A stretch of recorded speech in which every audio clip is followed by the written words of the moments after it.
The child was not dying loudly. That was what made it worse.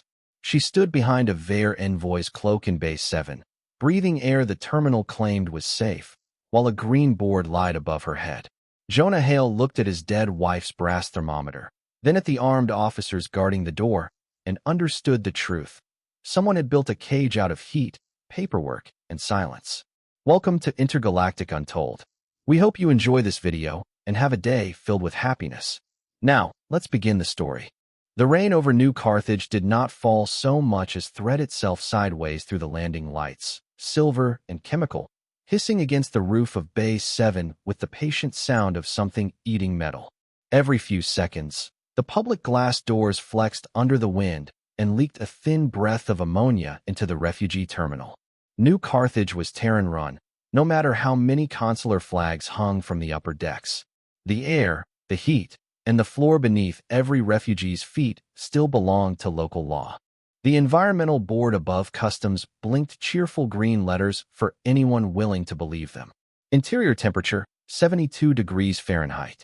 Air quality, stable.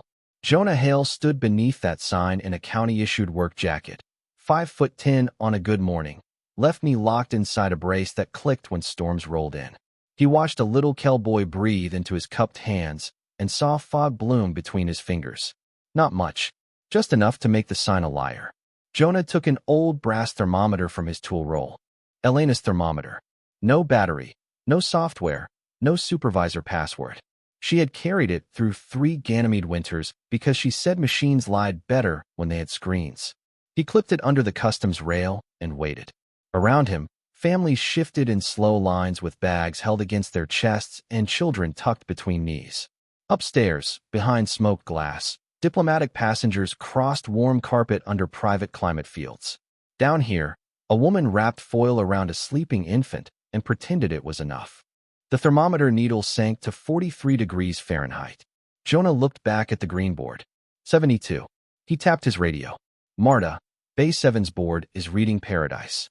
Static answered first. Then Marta Reyes, tired and sharp from the night office.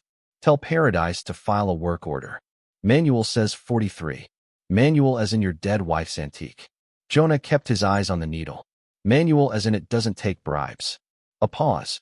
Customs has Vair custody moving through. Don't start a federal incident before coffee. The line near gate C tightened before Jonah saw why. 2 port officers guided a tall Vair woman toward the customs alcove, not touching her, not needing to. A silver restraint band circled her wrist, its status light blinking with quiet confidence. Her skin held the pale blue of ice under moonlight, her dark travel cloak clean at the shoulders and damp at the hem. She walked like someone trained to make chains look ceremonial. Behind that cloak, almost hidden, a child coughed once into her sleeve. White braid, thin fingers, eyes down. The woman shifted half an inch, placing her body between the child and the nearest camera without turning her head. Jonah noticed, because grief had taught him the shape of protection. At the counter, the customs clerk opened a transfer slate. Jonah caught fragments reflected in the polished nameplate. Protective quarantine, minor dependent, Vair consular discretionary authorization, M.V. The clerk's thumb hovered over the clearance box. The restraint band chimed. The child flinched, then corrected herself so fast most adults would have missed it. The Vair woman did not. Her free hand closed once inside the cloak and opened again empty. Jonah limped toward the service panel beside the alcove. One officer stepped across his path. Maintenance access is suspended during diplomatic transfer. Jonah raised the brass thermometer between 2 fingers. Then your diplomatic transfer is happening in a room pretending to be 30 degrees warmer than it is. The officer's eyes flicked to the green board. System says stable. That's the problem. The Vair woman looked at him then, violet eyes steady, tired, and careful enough to hurt. She did not ask for help. People under formal custody rarely wasted energy on wishes. Jonah unsnapped his tool roll and listened to the vent above the alcove pulse with a rhythm too clean for old ductwork. Not a broken fan, not a lazy sensor. Something in the line was teaching the port what to say. He glanced once at the child's fog breath, once at the initials M.V. glowing on the slate, then set Elena's thermometer on the counter where the camera could see it. I need that panel open, he said. Now. The officer stared at the brass thermometer like it had insulted his uniform. Jonah let him. A scratched old instrument with no wireless signal and no approved sticker did not look powerful, which was why people kept forgetting that honest things usually looked cheap. Behind the customs rail, the clerk's mouth tightened. Above them, the environmental board still blinked its cheerful lie. Interior temperature, 72 degrees Fahrenheit. Air quality, stable. A Kel child in line sneezed into his mother's coat. The sound disappeared under the rain hissing against the roof. That device isn't certified for port readings, the clerk said. Jonah leaned one elbow on the counter and felt his bad knee complain all the way up his hip. Good. Certified ones seemed busy writing fiction. The officer stepped closer. Back away from the alcove. Jonah pointed toward the frosted glass room where the Vare woman and the child waited beneath two cameras and a vent that breathed too neatly. You want my name in the log, write it big. But if that miner develops respiratory injury inside a Terran safety zone after I documented a 30-degree variance, your supervisor's going to ask why you guarded a door instead of opening a panel. The officer's eyes flicked to the child. Not long. Long enough. Liability had a language every uniform understood, even when mercy did not. The clerk snapped his fingers at the door sensor. The alcove opened with a thin pneumatic sigh. The air inside smelled wrong, not simply cold, but polished, filtered, treated until it could pass a report without being kind to lungs. The child tucked herself closer to the Vare woman's cloak. The woman watched Jonah enter with violet eyes that gave him nothing free. You make a habit of threatening clerks? She asked. Only when the ceiling lies first. And what do you gain from correcting it? Jonah unfolded a compact service ladder from the wall. Usually a sore neck and somebody calling me difficult. That is not an answer. It's the honest version. He climbed 2 steps and placed his palm near the vent. The airflow touched his skin in uneven pulses, warm for 1 count, thin for 3, like a machine pretending to breathe. He removed the grill. 2 screws dropped into his hand. Behind the cover, there was no dust. That was the second lie. Bay 7 vents carried dust, grit, paper fibers, shed hair, the little evidence of thousands of people moving through a place that never planned to remember them. This duct had been cleaned recently. Too recently. Jonah slid a pen light into the opening and found the device clipped across the return line. A matte black module no larger than a deck of cards, wired into the thermal sensor with a factory-perfect harness. Orion Comfort Systems sat stamped on the casing in white letters. A tiny blue indicator pulsed each time the main board refreshed its lie. There you are, Jonah murmured. The clerk shifted below him. Is there a malfunction? No. Jonah angled his body so the camera caught his hand, the device, and the unauthorized splice. That's the problem. He used his wrist cam to photograph the stamp, the serial plate, the fresh harness, and the diagnostic cap seated in the side port. Then he loosened the cap with his thumbnail and palmed it before anyone below could understand which small piece mattered. He did not remove the regulator. Evidence that stayed installed could still accuse its owner. Explain, the Vare woman said. Her free hand had moved to the child's shoulder, 2 fingers only, light enough to deny if questioned. Jonah looked down from the ladder.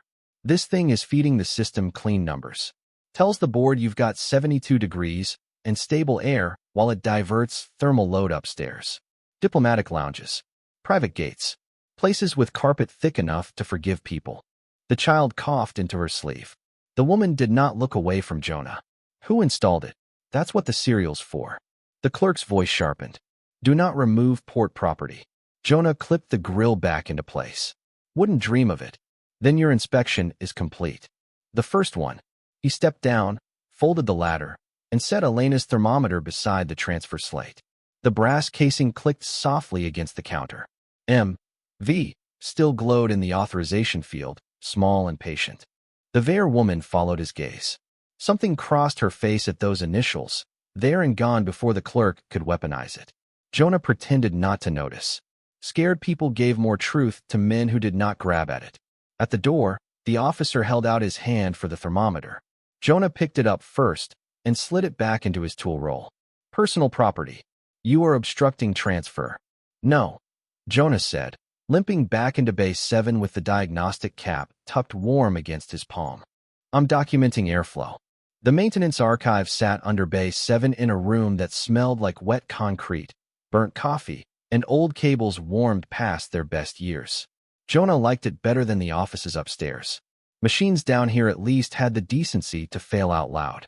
He pushed through the door with his shoulder, tossed his tool roll onto the scarred work table, and plugged his wrist cam into an old terminal Marta kept off the port cloud because she did not trust anything that updated itself while people slept. "You stole something," Marta said from behind him.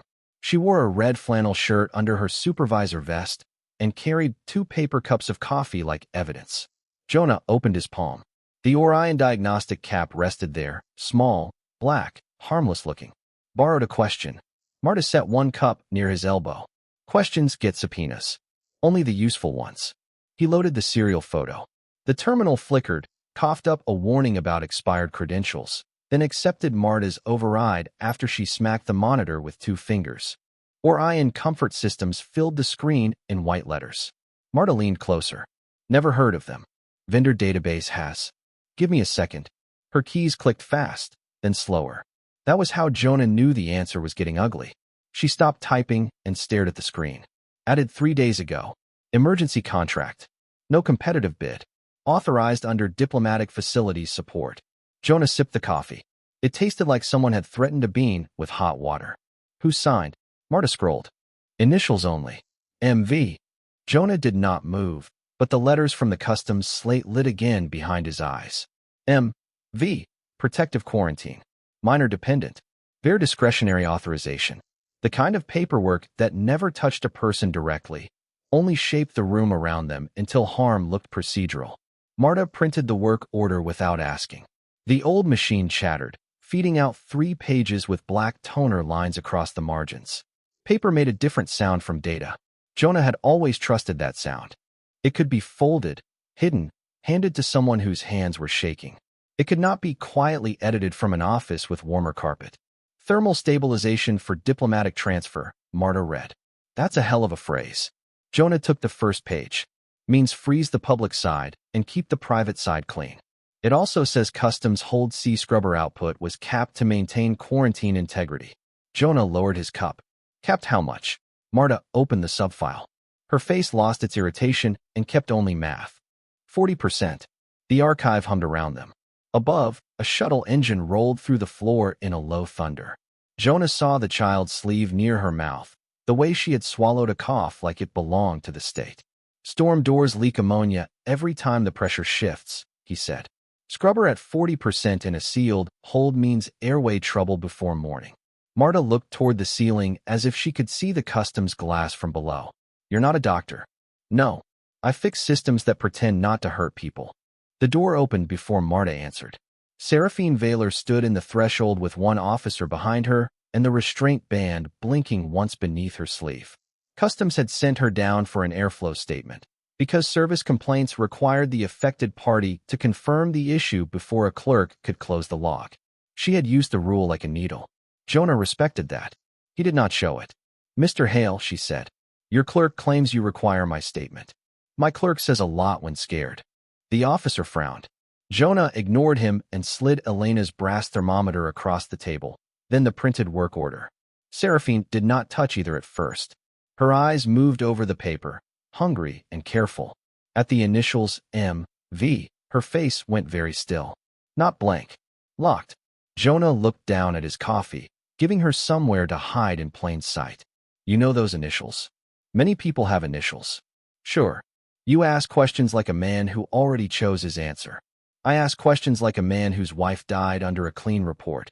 The words came out quieter than he meant them to. Marta stopped moving. Even the officer's boots seemed to settle into the floor. Seraphine looked at him then, not with pity, which would have made him leave, but with recognition sharpened by damage of her own. From the hallway came a small voice. "Can your tools open doors?" Ilya stood half behind the officer, white braid loose at her shoulder, eyes fixed on Jonah's tool roll instead of the adult's. Jonah crouched slowly, knee brace clicking. "Tools don't open doors," he said. "They make doors stop lying about being locked." Ilya thought about that. Seraphine's hand twitched toward her and stopped before custody could name it. Marta tore the pages into 3 sets, folded one into her vest, and passed one to Jonah. If the scrubber cap is real, she said, we can call a chemical vent inspection. Jonah looked at the diagnostic cap in his palm, then at Elia's careful stillness. Then let's make the room tell the truth. Marta did not call it an evacuation. Evacuations made administrators nervous and gave uniforms permission to grab elbows. She called it a chemical vent inspection, which sounded dull enough to survive the first layer of resistance and serious enough to make liability departments start sweating. Jonah liked words like that. Small words with sharp teeth. They moved back toward customs with the folded work order inside Marta's vest, the Orion diagnostic cap in Jonah's pocket, and an old handheld air sensor blinking amber in his palm. Base 7 had gone quiet in the hour before dawn, not peaceful, just exhausted. Refugee families sat under thin blankets while the board above customs kept insisting the room was safe. Jonah held the sensor near the lower seam of customs hold C. The device chirped twice, then threw a thin orange bar across its display. Ammonia trace above minor exposure threshold. Not dramatic. Not deadly. Enough to matter under Terran law. Marta lifted her radio. Base 7 supervisor entering inspection notice. Customs hold C shows chemical variants during storm seal protocol. Minor occupant present. Temporary relocation required under port code 12-4. The clerk inside the alcove looked up as if someone had placed a live wire under his chair. One officer stepped out fast. Denied. Diplomatic custody overrides local inspection. Marta held up the sensor without letting him take it. New Carthage gives consulates rooms, not lungs. Read the number. Supervisor, read it or sign that you declined. The officer looked at the display. His mouth closed. Behind the frosted glass, Seraphine stood very still, and Jonah saw the exact moment she understood the door he had built. Not escape. Procedure. A legal crack wide enough for a child to move through without being dragged. She turned to the clerk and spoke in a voice so polished it made every sentence sound notarized. I request a translated copy of this inspection notice, a ver legal witness, and clarification on whether the consulate accepts medical liability for a minor during confirmed chemical variants. The clerk's face went pale around the edges. Envoy, that is unnecessary. Then it will be brief. She placed her bound wrist on the counter, not pleading, not threatening, simply making the band part of the record. Please begin. The two officers looked at each other. One stayed with Seraphine. The other reached toward Elia. Jonah moved first, not between them, just beside the white safety line painted on the floor. Distance mattered. So did cameras. Minor relocates through service corridor to inspection safe room 2, he said. No physical handling unless she requests assistance. The officer glared at him. You don't give custody instructions. No, Jonah said. I give contamination instructions. Marta added. And I countersign them. Elia appeared from behind Seraphine's cloak, smaller in open light than Jonah expected. Her white braid had loosened near her shoulder, and one hand held a cloth close to her mouth. She looked at Seraphine first. Seraphine did not nod. That would have looked like permission to flee. Instead, she asked the clerk, does port code 12-4 permit a minor to refuse safe relocation during confirmed exposure? The clerk swallowed. No, Elia heard the answer. Jonah saw her shoulders change. Not relax. Choose. She stepped over the white line by herself. The sensor chirped again, then quieted as Marta guided her toward the side corridor. Jonah walked 3 feet behind, tool roll in one hand, the other visible. The officer followed, irritated by every rule preventing him from turning procedure into force. The service corridor ran narrow and gray, lit by emergency strips and smelling of mop water, ozone, and the old bones of the station. Pipes shivered overhead as storm pressure pushed against the outer seals. Elia kept pace for 30 yards, then slowed without asking to stop. Jonah slowed too, pretending to check a valve tag. Marta caught the move and stopped at a junction box. Sensor recalibration, she announced to no one in particular. Elia took 2 careful breaths through the cloth. She'll get punished, the girl said. Not a question. Jonah looked back toward customs, where Seraphine's voice still carried faintly through the corridor, calm enough to trap officials inside their own forms. She's buying minutes. With what? Jonah tightened the strap on his tool roll. Whatever they already took from her. Elia stared at the floor. The officer shifted, uncomfortable with words that refused to fit a report. Marta opened a dinted gray door marked inspection, safe room 2. Inside waited an old storage room with a working air scrubber, a portable heater, stacked filter crates, and a plastic pumpkin left from some forgotten Earth holiday grinning on a high shelf. Ilya looked at it with suspicion. Is that part of the inspection? Jonah plugged in the scrubber. The machine coughed once, then pulled the room into a steady blue hum. Only if it starts talking. For the first time, Ilya almost smiled. Then her shoulders folded around a quiet cough, small but too deep, and Marta's face hardened into something no clerk could stamp away. Jonah reached for his radio. Call Baines, he said. Marta did not ask why. She was already dialing. Dr. Samuel Baines arrived through the service corridor wearing a raincoat over pajama pants, one boot tied, the other surviving on optimism.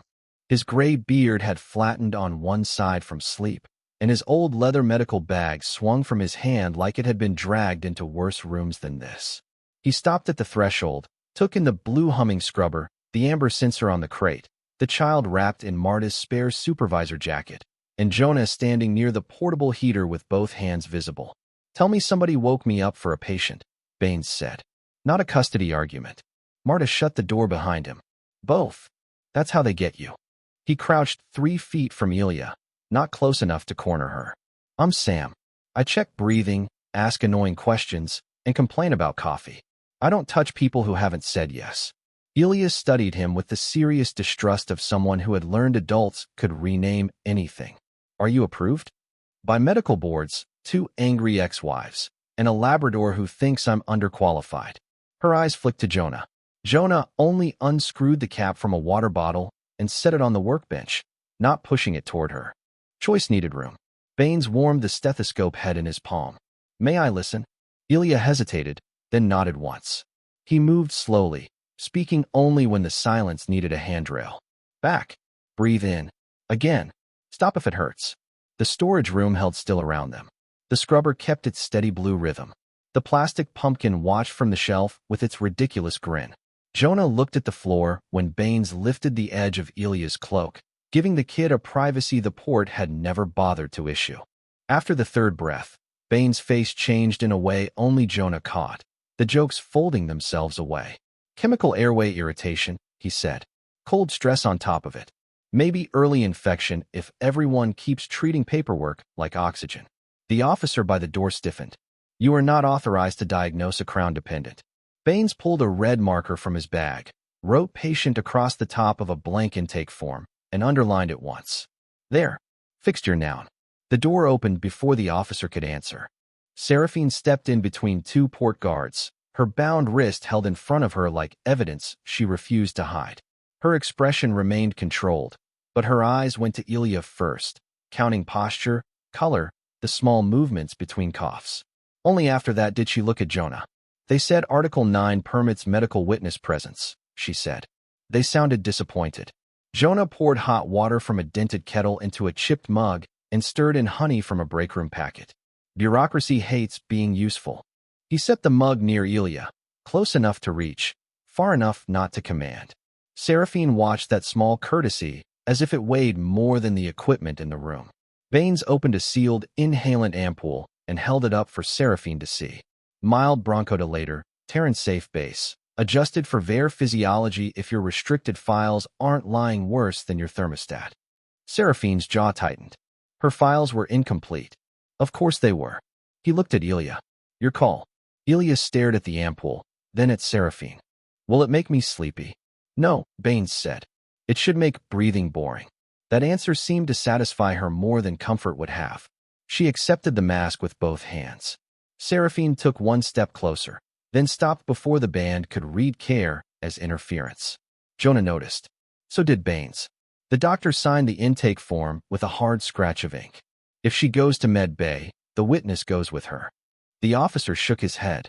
The envoy's restraint limits her to assigned custody zones. Baines did not raise his voice. Medical statute says a witness can't be physically restricted during emergency care of a minor. Seraphine looked from the band to Jonah's tool roll. Not asking, not trusting, measuring the cost of both. Jonah reached into his pocket and felt the ore-ion diagnostic cap, the little piece of plastic that had started as a stolen question and now sat warm against his palm. Outside, Boots approached the corridor with official speed. Ilya breathed through the mask. The first steady inhale sounded small, almost ordinary. In that room, ordinary felt like a rebellion. The Boots stopped outside safe room 2, 3 pairs at least, maybe 4 if the last one knew how to stand quietly. Jonah had spent half his life listening to buildings tell on people. Nervous men shifted weight. Confident men planted both heels. The man at the door didn't either. He waited for the room to imagine him larger. Captain Voss knocked once. Open under emergency compliance. Marta looked at Jonah. Jonah looked at Baines. Baines kept the inhalant mask steady in Ilya's small hands and did not look away from his patient. That mattered. Seraphine stood near the workbench, close enough for Ilya to see her, far enough for the restraint band to keep pretending care was a violation. The silver ring around her wrist pulsed blue every few seconds, measuring proximity, stress, obedience. All the little numbers frightened governments loved more than faces. Medical treatment in progress, Baines called. Then open, Voss said. We are not debating through a door. Good, Baines answered. I bill extra for debates. Marta unlatched the door before the captain could kick it and turned procedure into theater. Voss stepped in wearing a black port security coat with dry shoulders. Behind him, 2 officers filled the corridor. Their hands stayed visible. Jonah gave them half a point for that. Voss scanned the room. Ilya breathing through a mask, the sensor amber on a crate, patient written in red across the intake form, Seraphine bound by a device polished enough to pass for jewelry, Jonah with grease under his nails and one hand in his pocket. This inspection has exceeded scope, Voss said. The miner returns to hold C. The envoy returns to assigned zone. Baines capped his pen. No, the word landed flat. Useful. Voss blinked at him. Doctor, your port privileges were suspended. My port privileges were. My Terran medical license wasn't. He turned the intake form so the captain could read it. I have diagnosed chemical airway irritation in a miner under local jurisdiction during Storm Seal Protocol. Under Article 9 and Civic Safe Medical Access Rules, her chosen medical witness cannot be physically restricted during emergency care. Voss's jaw tightened. Envoy Valor is not guardian of record. Seraphine's eyes did not move.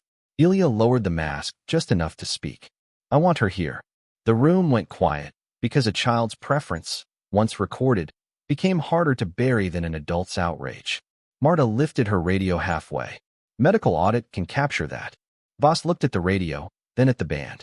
The restraint is consular property. Jonah finally removed his hand from his pocket. The Orion diagnostic cap sat between his thumb and forefinger, the same matte black plastic as the module in the vent. Funny thing. So was the regulator feeding false numbers upstairs? Voss saw the cap and understood too quickly for innocence. Jonah filed that away. Baines held out his pen. I signed the medical override. Supervisor Reyes logs it. Mr. Hale opens the Civic Safe release port. Nobody hacks anything. Nobody runs. We all get to be boring and legal. You expect me to allow a maintenance worker to tamper with a diplomatic restraint? No, Jonah said.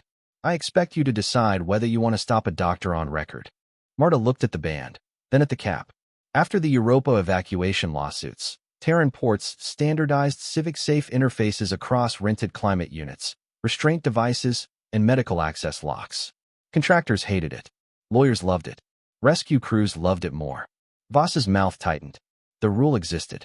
That was the ugly part for him. Seraphine extended her wrist toward Jonah. He did not touch the band. Not yet. You say stop, he said. I stop. For the first time, her composure did not crack. It lowered its weapon. Stop means stop. Yes, ma'am. Baines signed. Marta keyed the audit. Jonah seated the Orion cap into the band's diagnostic notch and lifted the tiny service plate with a flat driver. The device chirped red, sharp and accusing. Voss took one step forward. Marta's radio clicked. Medical override event. Bay 7 Safe Room 2. Timestamp 0258 local. Voss stopped. Jonah bridged the contact exactly once. Not a trick. Not a miracle. Just 2 systems built by the same dishonest contractor, both forced to admit the emergency protocol they had been designed to hide. The band flashed white. Its latch opened with a small, tired snap. Seraphine drew one breath through her nose and held her wrist in the air a moment longer, giving the camera time to understand what freedom looked like without ceremony. Then she set the band on the workbench beside the red-lettered patient form. Ilya put the mask back to her face and inhaled. Clean. Slow. Boring. Jonah had never heard anything braver. Voss did not reach for the empty restraint band. That was the first honest thing he did. He looked at it where Seraphine had placed it beside the red-lettered patient form, then at Ilya breathing through the inhalant mask with both hands wrapped around it like a fragile cup. The captain's face settled into a shape Jonah recognized from accident hearings and company memorial rooms. Not anger. Containment. This is now a consular equipment tampering incident, Voss said. Marta gave a humorless laugh. That's what you're going with. Mr. Hale removed diplomatic restraint hardware using an unauthorized component. Medical override, Baines said. Signed, logged, witnessed. Voss ignored him and touched his earpiece. His eyes shifted slightly as someone spoke into his skull. Under instruction from Consular Advocate Vaughn, security will preserve chain of custody. Mr. Hale, place your tools on the bench. The name moved through the room without raising its voice. Vaughn. M.V. Jonah felt Marta glance at him. He set his screwdriver down slowly, then the diagnostic cap, then the folded copy of the Orion work order he had kept inside his jacket. 1 page. 3 initials. A contractor nobody had heard of before the storm. That paper is internal port property, Voss said. It's also paper, Jonas said. Hard to scare. One officer stepped closer. Seraphine shifted half a foot toward Ilya, no more. Freed now, but still calculating every inch. Trust had not made her reckless. That was why Jonah trusted it back. If Mr. Hale is removed, she said, the medical audit continues. The audit concerns treatment, Voss replied. Not contractor procurement. Marta's hand tightened around her radio. Jonah saw the decision arrive in her face and cost her something. Pension. Badge. 20 years of surviving by knowing which messes belonged to someone else. He gave her the smallest shake of his head. She ignored it. I'm not opening a maintenance log, Marta said, mostly to herself. Then she pressed the side key. Storm Seal Casualty Protocol, Base 7, Supervisor Reyes entering emergency record. Voss turned. Supervisor, stop transmitting. Marta kept her voice flat, procedural, almost bored. That made it worse for him. Customs Hold C housed a minor patient during confirmed chemical variants. Manual temperature reading contradicted environmental board by 29 degrees. Orion Comfort Systems regulator documented feeding false climate data. Scrubber output capped at 40% under VAIR consular discretionary authorization. Initials, M.V. The room seemed to listen with its walls. Voss stepped toward her. That channel is for mass casualty risk. A sealed room, storm ammonia, a miner on inhalant support, and a falsified board. You want to argue risk classification in front of the insurer. Marta looked at the camera. Protocol distribution active to Terran magistrate docket, refugee accord oversight, port liability office, station insurer, and union legal channel. Voss stopped as if the floor had moved under him. Jonah picked up Elena's brass thermometer and set it beside the patient form, directly beneath the room camera. Not dramatic. Just clear. Add the manual instrument, he said. Marta did. Ilya lowered the mask. Baines started to object, then stopped when she lifted one finger with the solemn authority of someone much older than her voice. I want the doctor, she said. Her words scraped, but they held. And I want my aunt with me. She did not look at Seraphine when she said it. Maybe looking would have broken both of them. Please put that in the record. Silence came down hard. Jonah had heard machinery fail softer. Marta keyed the radio again. Minor patient states preference for attending physician and medical witness. Timestamp 0306 local. Voss's expression cooled into arithmetic. Now the room had become dangerous to him, not because anyone had threatened him, but because everyone had named what they were doing. The officer beside Jonah lifted a plastic compliance tag. Hands. Seraphine's freed fingers curled, but she did not move. Jonah held out his wrists before the officer could grab him. Easy. Bad knee. Worse attitude. The tag clicked shut around him, light and cheap and still insulting. Ilya watched it happen, eyes wide above the mask. Jonah looked at her, then at the tool roll on the bench. You keep that from wandering off? Ilya nodded once. Serious. Trusted with a job. Voss opened the door. The corridor beyond smelled of rain seals and disinfectant. Jonah walked between the officers without pulling back, without giving them a scene to edit against him later. At the threshold, Seraphine spoke. Why let them take you? Jonah paused just long enough for the camera to keep him honest. Because a record is just a door that remembers who closed it. Then he limped into the corridor, leaving behind the tool roll, the empty band, the patient form, and a casualty protocol already copying itself beyond every quiet room built to make people disappear. The holding room above Bay 7 was 72 degrees for real. Jonah knew because the air did not bite his knuckles, because no one's breath ghosted white, because the vent over the door whispered with the lazy confidence of machinery serving the right people. They had seated him at a bolted table, clipped his compliance tag to a steel loop, and left him with half a paper cup of water under a camera blinking red in the corner. He looked at the cup. Don't spend it all in one place, he muttered. The door opened before the water settled. Captain Voss came in first, his face arranged for discipline. Behind him walked a Vare woman in a white formal coat with 3 black stars pinned at her throat. Her hair was silver, her skin the same pale blue as Seraphine's, but nothing about her looked tired. Even her silence seemed pressed and tailored. She placed a slim slate on the table without sitting. Mr. Hale, I am consular advocate Melis Vaughn.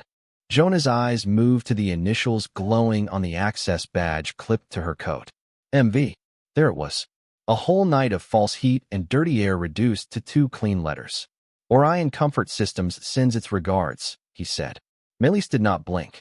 You interfered with a protected diplomatic transfer, removed consular restraint hardware, and encouraged a minor to make statements outside proper counsel. I gave a kid a doctor. You gave a disputed heir a microphone. Voss shifted near the door. Jonah caught it.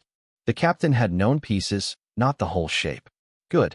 Some truths scared even the men carrying them. Melis touched the slate. A projection opened above the table. House Valor succession lines, colony names, court seals, arrows dressed up as law. Ilya's name sat near the center, small and bright. The child is heir adjacent to a contested Vare claim across 4 colonies, Melis said. Seraphine Valor is her maternal aunt, not guardian of record. Her attachment is emotional, unauthorized, and politically destabilizing. Jonah leaned back until the tag tugged his wrist. Sounds like family, then. It sounds like civil fracture if handled by sentimental amateurs. Funny. Every room you handled needed a censor check. The camera blinked. Melis glanced at it, and Jonah saw the first hairline crack in her control. She had expected a maintenance worker, not a record. The room speaker clicked on. Marta's voice came through thin and rough with static. Storm Seal Casualty Protocol Update, 0319 local. Copies received by Terran Magistrate Docket, Refugee Accord Oversight, Port Liability Office, Station Insurer, and Union Legal Channel. Attached, Manual Temperature Variance, Orion Regulator Serial, Scrubber Cap Order, Medical Intake by Dr. Samuel Baines, and Minor Patient Preference Statement. Voss put one hand to his earpiece. His face changed by degrees, not into kindness, but arithmetic. Melis turned toward the speaker. Terminate that feed. It did not terminate. Seraphine's voice replaced Marta's, low enough that every word had to stand on its own. This is Seraphine Valor, sworn envoy and Article 9 witness. I request Terran Provisional Sanctuary for Ilya Valor, minor patient currently under denied medical care and unlawful transfer pressure. A small cough followed. Then Ilya spoke, fragile and clear. I choose sanctuary too. I want Dr. Baines. I want my aunt. Melis closed her eyes for 1 second, the way people did when a locked door opened from the wrong side. Voss looked at Jonah, then at the compliance tag, then at the camera. He understood the shape of the trap now. If he kept Jonah chained, he joined the concealment. If he released him, he could still call himself procedure. He unlocked the tag with his own key. Plastic snapped open and fell onto the table. Jonah rubbed his wrist, but stayed seated. No victory lap. Those were for people who had not almost lost a child to paperwork. The door opened again. Marta stood outside with Baines beside her, and Ilya between them wrapped in a gray emergency blanket. Seraphine's hand rested near the girl's shoulder, close but not claiming until the law caught up with what everyone could see. Ilya held Jonah's tool roll against her chest. She stepped into the warm room and offered it back with both hands. I didn't let it wander. Jonah took it gently. Good work. Melis watched the exchange as if it were a foreign weapon. Maybe it was. Not force. Not rank. A promise kept in a room built for denial. Outside the narrow window, silver rain ran down the glass and blurred the landing lights into pale stars. For once, nobody in the room trusted the screen more than the child standing under it. By dawn, the rain over New Carthage had thinned from silver needles to a dull mist that clung to the terminal glass and made every landing light look farther away than it was. Bay 7 still looked like Bay 7. Scuffed floors, tired families, vending machines with 2 broken buttons, children asleep against bags too large for them. But the board above customs no longer smiled. Marta had locked it into audit mode, and its green lie had been replaced by a plain white readout that matched Elena's brass thermometer within 1 degree. Actual temperature, 69 degrees Fahrenheit. Scrubbers restored. Manual verification required. Jonas stood beneath it with his tool roll at his feet, tightening a panel screw that had already been tight for 10 minutes. Work gave his hands somewhere to put the shaking. Across the concourse, a Terran magistrate in a wrinkled navy suit reviewed the casualty protocol on a slate, while Captain Voss stood nearby, quiet now, smaller without momentum. Melis Vaughn remained perfectly still beside 2 VAIR officials, but her white coat had lost its power under fluorescent light.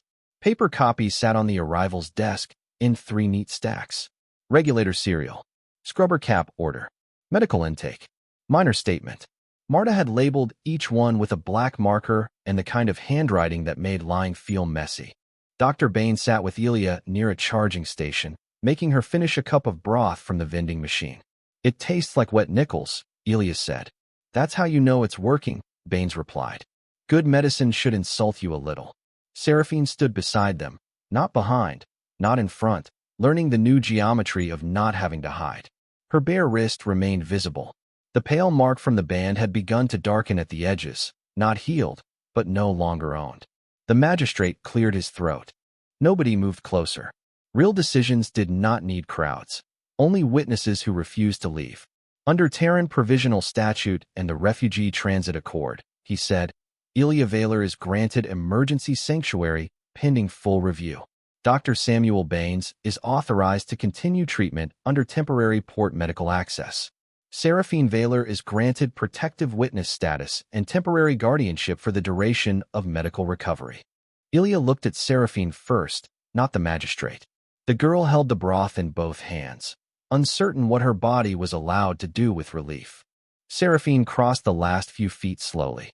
She stopped close enough for Ilya to choose the final inch. Ilya did. She leaned her forehead against Seraphine's coat. Seraphine's hand hovered above the white braid for a breath, then settled there, light and trembling. Jonah looked down at the screw. Some repairs were none of his business once they started holding. Melis approached him while the officials began arguing in lower voices. You understand this will complicate relations between Terran authorities and the Vair court. Jonah slid the screwdriver into his pocket. Most honest things complicate something. You mistake sentiment for policy. He picked up the dead heat regulator from the evidence tray and turned it once in his hand before setting it back beside the empty restraint band. No, ma'am. I think policy's supposed to fit people. When it doesn't, somebody gets cold and somebody calls it order. Melis studied him as if searching for ambition. She found a maintenance worker with grease under his nails, a bad knee, and no interest in becoming useful to her. That seemed to end the conversation. Marta came over after Melis left and handed Jonah a fresh coffee. You're still probably getting written up. Just one. Don't get cocky. Baines looked up from Ilya's cup. I'm definitely getting written up. You wore pajama pants to a custody hearing, Marta said. That's on you. Ilya walked over then, Seraphine beside her. In her hand sat the plastic pumpkin from Safe Room 2, its grin ridiculous and bright. She placed it on top of Jonah's breaker panel with solemn care. So it won't get lonely. Jonah nodded like she had installed a sacred instrument. Best warning symbol in the port. Seraphine met his eyes over the child's head. You never asked what she was worth. Jonah looked toward the families sleeping under restored heat, toward the board forced to tell the truth, toward the 2 small devices in the evidence tray that had only been powerful because decent people had been trained to obey them. She was breathing bad air, he said. That was enough. Outside, the first morning shuttle lifted through the mist, its engine hum rolling gently through the floor. Bay 7 breathed with it. warm but not redeemed, safer but not innocent. Jonah had not saved a throne. He had kept a child inside the law long enough for mercy to find her. In a galaxy fluent in power, that still counted as a human language. Thank you for staying with this story until the very end. If it moved you, or made you think about what humanity means in a cold universe, leave your thoughts in the comments. And don't forget to subscribe to Intergalactic Untold for more powerful stories waiting among the stars.